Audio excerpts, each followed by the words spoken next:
नमस्कार दोस्तों, कैसे हो आप लोग। क्या बोल रही है लाइफ को बोलो थोड़ी देर शांत रहेगा क्योंकि अब हमें सीखना है बहुत इंपॉर्टेंट डिविजिबिलिटी टेस्ट जो है 5 का।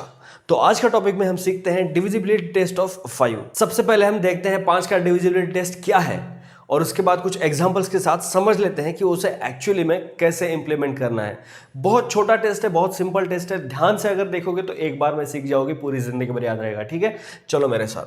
दोस्तों ये है बहुत छोटी, बहुत नन्ही सी हमारी सिंपल एकदम 5 के डिविजिबिलिटी टेस्ट या फिर 5 की विभाज्यता की कसौटी। ये हमें क्या बताती है? इफ अ नंबर हैज 0 और 5 इन इट्स यूनिट प्लेस, ठीक है, then the number is divisible by 5। हमारे पास कोई भी नंबर है, हमेशा की तरह हम एक एग्जांपल लेते हैं वेरिएबल के फॉर्म में। मान लीजिए हमारे पास एक्स वाई जेड नंबर है। एक्स एक डिजिट है, वाई एक डिजिट है, जेड एक डिजिट है। ठीक है, उस नंबर का यूनिट प्लेस क्या है? जेड।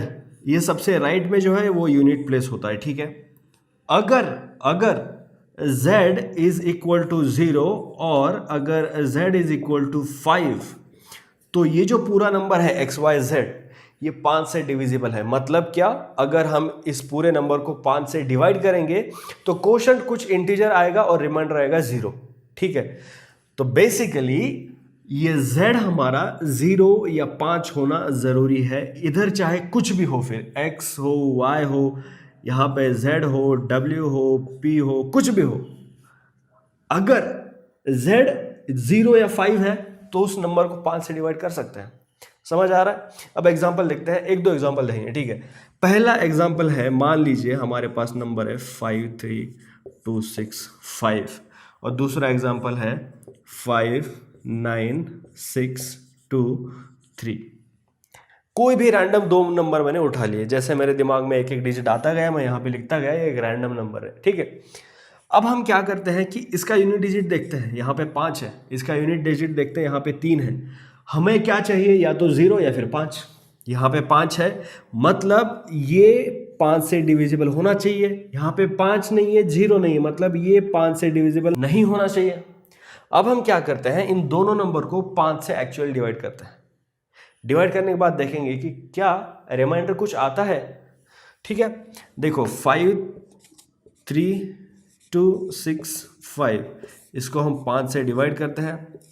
5 1 5, 5 1 5, बचे 3, हो गया 0, फिर हो गया 32, 5 6 30, बचे 2, हो गया 26, 5 5 25, बचा 1, हो गया 15, 5 3 15।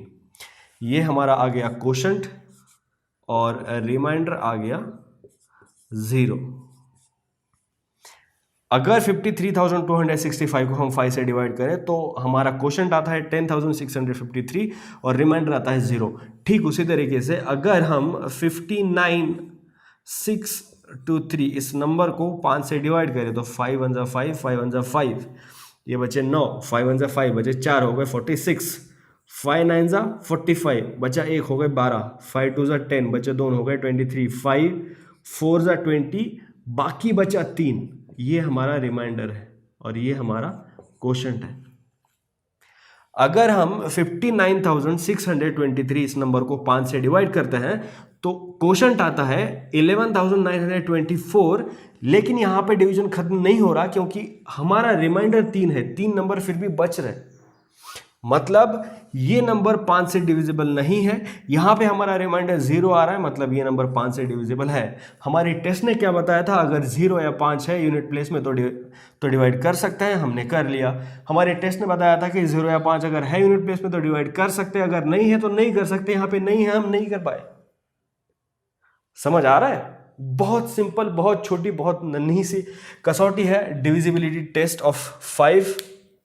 मुझे उम्मीद है आपको समझ आया होगा। 5 की डिविजिबिलिटी टेस्ट बहुत आसान है दोस्तों। किसी भी नंबर के बस सबसे राइट वाले डिजिट को देखो, अगर वो 0 है या 5 है तो उससे 5 से डिविजिबल है, वरना नहीं है। बहुत सिंपल, आपको डिवीजन करने की बिल्कुल ज़रूरत नहीं है। अगर किसी को ये टेस्ट पता नहीं है तो सोचो उसको कितना टाइम लगेगा कैलकुलेट करने में। अगर आपको पता है, आप बस देख के 1 सेकंड भी नहीं लगेगा आपको ये बताने में कि क्या वो नंबर 5 से डिविजिबल है। ये फायदा होता है कसौटी जैसे बेसिक चीज़ें सीखने का। ठीक है, उम्मीद करता हूँ आपको ये 5 की डिविजिबिलिटी टेस्ट बहुत अच्छे से समझ आई है। अगर समझ नहीं आई तो वीडियो को दोबारा देखो।